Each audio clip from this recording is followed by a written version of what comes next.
Black board education में आप सभी का स्वागत है। इस वीडियो में हम ऑब्जेक्टिव मॉडर्न हिस्ट्री के क्वेश्चन हैं जो काफ़ी महत्वपूर्ण हैं। अगर आप हमारे चैनल पर नए हैं तो हमारे चैनल को सब्सक्राइब कीजिए और शेयर कीजिए और हमारे टेलीग्राम से ज्वाइन कर लीजिए। वहाँ पर PDF भी मिल जाएगा और क्वेश्चन भी मिलते रहेगा टेस्ट के लिए। 34 नंबर क्वेश्चन कर रहे 1 से लेकर 33 जो क्वेश्चन है वह इसके पहले वाले वीडियो में दे दिया गया है। कह रहा है ब्रिटिश शासन के दौरान भारत में उद्योग का कोई स्वतंत्र विकास नहीं हुआ था, इसका कारण क्या था? तो इसका राइट आंसर हो जाएगा ए, भारी उद्योग का अभाव। दूसरा क्वेश्चन कह रहा है 35 नंबर, यद्यपि भारत के व्यापार पर 1813 के चार्टर एक्ट द्वारा कंपनी के एक अधिकार को समाप्त कर दिया गया था, परंतु फिर भी किस वस्तु का व्यापार केवल कंपनी के लिए सुरक्षित रखा गया था? ये सब पर जो है प्रतिबंध लगा दिया गया था, लेकिन चाय के जो व्यापार है उस पर प्रतिबंध नहीं लगाया गया था। तो राइट आंसर इसका सी हो जाएगा। उसके बाद कह रहा है ब्रिटिश ईस्ट इंडिया कंपनी के व्यापारिक अधिकार अंतिम रूप से किस एक्ट के तहत समाप्त कर दिया गया? तो इसका राइट आंसर हो जाएगा बी, 1833 के चार्टर एक्ट अधिनियम द्वारा कंपनी का जो व्यापारिक अधिकार है वह पूर्ण रूप से समाप्त कर दिया गया। उसके बाद कह रहा है अस्थायी बंदोबस्त 1793 के अंतर्गत जमींदारों से अपेक्षा की गई कि वे खेतिहरों को पट्टे जारी करें। अनेक जमींदार ने पट्टा जारी नहीं किया, इसका कारण क्या था? तो इसका राइट आंसर हो जाएगा बी, जमींदारों के ऊपर कोई सरकारी नियंत्रण नहीं था। उसके बाद कह रहा है कि ब्रिटिश भू राजस्व व्यवस्था के अंतर्गत निम्न में से कौन सा कथन जो दिया है उस पर विचार करना है, कौन सा कथन सही है। ठीक है, तो अब देखिए कह रहा है अस्थायी बंदोबस्त के अंतर्गत सरकार ने जमींदारों से हमेशा के लिए लगान निश्चित किया, इसी कारण इसे अस्थायी बंदोबस्त कहा जाता है। तो राइट है यह। दूसरा कह रहा है रैयतवाड़ी व्यवस्था के तहत सरकार ने रैयतों से लगान निश्चित किया, इसी कारण इसे रैयतवाड़ी व्यवस्था कहा जाता है, यह भी सही है। तीसरा है महलवाड़ी व्यवस्था के तहत प्रत्येक खेत के आधार पर भू राजस्व निर्धारित नहीं किया गया, बल्कि प्रत्येक महल अर्थात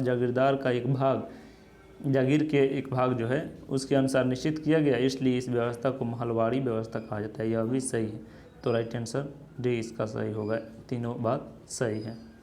उसके बाद कह रहा है सुमिलित करें भू राजस्व व्यवस्था और किस व्यक्ति से संबंधित है। तो यहाँ पर अब देख लेंगे। कह रहा है अस्थायी बंदोबस्त कॉर्नवालिस, चार्ल्स ग्रांट और जॉन सूल, ये तीनों थी। ठीक है। और दूसरा है रैयतवाड़ी, इसमें कैप्टन रीड, थॉमस मुनरो और एलिफेंटसन, यह भी सही है। और तीसरा है महलवाड़ी, इसमें कोल्ट मैकेंजी और मार्टिन बर्ड, ये थे। ठीक है, तो इसका राइट आंसर हो जाएगा ए, क्योंकि सबसे सब मिल जा रहा है। उसके बाद अगला क्वेश्चन है, कह रहा है महलवाड़ी व्यवस्था जिन क्षेत्रों में लागू की गई थी उसमें शामिल था। तो देखिए महलवाड़ी गंगा घाटी, दोआब के उत्तरी पश्चिमी प्रांत, मध्य भारत के कुछ भाग, मराठा के अधिकृत क्षेत्र और पंजाब, ये सभी शामिल थे। तो इसलिए राइट आंसर डी हो जाएगा। उसके बाद फिर कह रहा है जो मिलान करना है, काश्तकारी अधिनियम और किस वर्ष यह पारित किया गया था। तो बंगाल काश्तकारी अधिनियम 1885 में लागू किया गया था, 1885 में इसको लागू किया गया था और इस समय कांग्रेस की स्थापना भी हुई थी, याद रखिएगा। अवध लगान अधिनियम एवं मद्रास काश्तकारी विधेयक 1886, यह भी सही है। दक्कन काश्तकारी अधिनियम 1879 और उसके बाद मध्य प्रांत काश्तकारी अधिनियम 1883, सभी मैच कर रहा है, इसलिए इसका राइट आंसर ए हो जाएगा। उसके बाद कह रहा है आधुनिक शिक्षा के संदर्भ में शिक्षा का माध्यम को लेकर उठे पर्च अंग्ल विवाद का अंत मैकाले के प्रपत्र से हुई, इसके अनुसार किस भाषा को भारत में शिक्षा का माध्यम स्वीकार किया गया? तो इसका राइट आंसर हो जाएगा डी, अंग्रेजी को स्वीकार किया गया। मैकाले ने ही अंग्रेजी शिक्षा की शुरुआत किया था। भारतीय शिक्षा का मैग्ना कार्टा किसे कहा जाता है? तो इसका राइट आंसर हो जाएगा ए, वुड्स के घोषणा पत्र, वुड डिस्पैच अधिनियम 1854। किसने 1911 में प्राथमिक शिक्षा को निःशुल्क एवं अनिवार्य बनाने वाला विधेयक इम्पीरियल लेजिस्लेटिव काउंसिल में प्रस्तुत किया जिसे प्राथमिक शिक्षा का मैग्ना कार्टा कहा गया? तो इसका राइट आंसर हो जाएगा ए, गोपाल कृष्ण गोखले ने ऐसा किया था। फिर अगला क्वेश्चन कह रहा है शिक्षा संबंधित आयोग की पहचान करें, कौन सी आयोग था? ठीक है, तो इसमें राइट आंसर हो जाएगा डी, क्योंकि यह सभी था। हंटर आयोग, लिंडस्ले आयोग, स्प्रूस समिति, सर्जेंट आयोग, ये सभी था, इसलिए राइट डी हो जाएगा। किस कार्य सिद्धांत का अर्थ यह था कि शिक्षा समाज को उच्च वर्ग को दी जाए और इस वर्ग से छन छन कर शिक्षा का प्रभाव जन साधारण तक पहुंच जाएगा? तो राइट आंसर हो जाएगा ए, अधोमुखी निस्यंदन सिद्धांत, डाउनवर्ड फिल्ट्रेशन थ्योरी। इसके बाद कर भारत में आधुनिक शिक्षा का जन्मदाता किसे माना जाता है? तो इसका राइट आंसर हो जाएगा ए, चार्ल्स ग्रांट को। हिंदू कॉलेज कलकत्ता 1817 जो कि पाश्चात्य शिक्षा पर उच्च शिक्षा देने का प्रथम विद्यालय था जिसका धार्मिक शिक्षा से कोई संबंध नहीं था, की स्थापना किसने की थी? तो इसका राइट आंसर हो जाएगा ए, डेविड हेयर। भारतीय दस्तकारी उद्योग के पतन के क्या कारण थे? तो इसका भी आंसर हो जाएगा डी, क्योंकि सब सही है। इसमें अंग्रेजों द्वारा भारतीय बुनकरों को तैयार माल के कम से कम मूल्य पर लेना और अंग्रेजों द्वारा कच्चे माल को नियंत्रण और इंग्लैंड से आयात किए जाने वाले भारतीय मूल्य पर भारी आयात कर, ये सभी कथन सही है, इसलिए राइट आंसर डी हो जाएगा। उसके बाद कह रहे हैं भारत में औद्योगिकरण या पार्क औद्योगिकरण की अवधि क्या थी? तो इसकी अवधि 1800 से लेकर 1850 तक थी। भारत में आधुनिक उद्योग की स्थापना कब हुई थी? तो राइट आंसर हो जाएगा डी, 1850 में। भारतीय बुनकरों की दयनीय हालत पर किस गवर्नर जनरल ने टिप्पणी की? इनका दुख दर्द समझे इतिहास में अतुलनीय है, कपड़ा बुनकरों की हड्डी से भारत की धरती सफ़ेद हो गई है। तो इसका राइट आंसर हो जाएगा बी, विलियम बेंटिंग।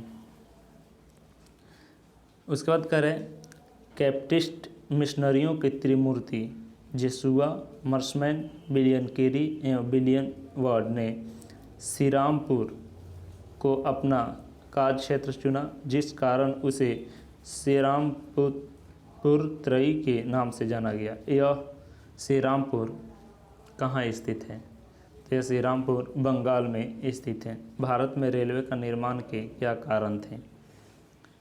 तो ब्रिटिश उद्योग को उत्पादित वस्तुओं की तेज़ी से खपत में ब्रिटिश उद्योग के लिए भारत विभिन्न भागों में कच्चे माल की आपूर्ति करना चाहता था, इसके लिए भी रेलवे जरूरी थी। विस्तृत भारतीय साम्राज्य को एक राजनीतिक प्रशासनिक सूत्र में आबाद करना था। आंतरिक विद्रोह एवं बाह्य आक्रमण के दौरान सेना को तेजी से आवागमन कराना, ये सभी कारण थे। उसके बाद कह रहे हैं किसने भारत में रेलवे की स्थापना को आधुनिक उद्योग का अग्रदूत या जननी की संज्ञा दी है? तो राइट आंसर हो जाएगा बी, कार्ल मार्क्स ने। पहली आधुनिक पटसन मिल की स्थापना कहाँ हुई थी? तो इसका राइट आंसर होगा ए, सिरसा बंगाल में। पहले आधुनिक लौह इस्पात उद्योग की स्थापना कहाँ हुई थी? तो इसका राइट आंसर हो जाएगा ए, बिहार में हुई थी। बिखरे हुए स्वायत्त गांवों को कवच को प्रदान कर इस्पात के रेलों से छेद किया गया था, जिससे उसके जीवन रक्त का ह्रास हो गया। यह किसका कथन है? तो यह कथन जो है बुकानन का है। भारतीय राजाओं द्वारा कर लेना सूर्य द्वारा भूमि से पानी लेने के समान था, जो कि पुनः वर्षा के रूप में भूमि को उर्वरता देने के लिए वापस आता था, पर अंग्रेजों द्वारा लिया गया कर भारत में वर्षा न कराकर इंग्लैंड में ही वर्षा कराता है। यह कथन किसका है? यह कथन सीआर दत्त का है। हमारी पद्धति बहुत कुछ स्पंज की तरह काम करती है। यह गंगा के तटों से सभी अच्छी चीज़ों को सोख लेती है और टेम्स के तटों पर उसे निचोड़ कर गिरा देती है। यह युक्ति किसका है? यह युक्ति जो है जॉन सुलिवान का है। कांग्रेस के किस अधिवेशन में पहली बार कांग्रेस द्वारा मौलिक अधिकारों और राष्ट्रीय आर्थिक कार्यक्रमों से संबंधित प्रस्ताव किए गए हैं? तो राइट आंसर हो जाएगा ए, कराची अधिवेशन 1931। उसके बाद कह रहा है कांग्रेस के कराची अधिवेशन मार्च 1931 के अध्यक्ष कौन थे? तो इसका राइट आंसर जो होगा ये सरदार वल्लभ भाई पटेल थे। उसके बाद 63 नंबर मिलान करना है। कह रहा है स्टेची आयोग 1880, उसके समय गवर्नर जनरल थे लॉर्ड लिटन। लियान आयोग इसके समय लॉर्ड एलिगन थे। और मैकडोनाल्ड आयोग 1900 इसके समय लॉर्ड कर्जन था। और वुडहेड आयोग 1943 से 44, तो इसके समय जो है लॉर्ड वेवेल था। तो इसका राइट आंसर हो जाएगा ए, जो सबसे सब मैच कर रहा है। यह आयोग था अकाल से संबंधित, तो इसका राइट आंसर हो जाएगा ए। Thank you.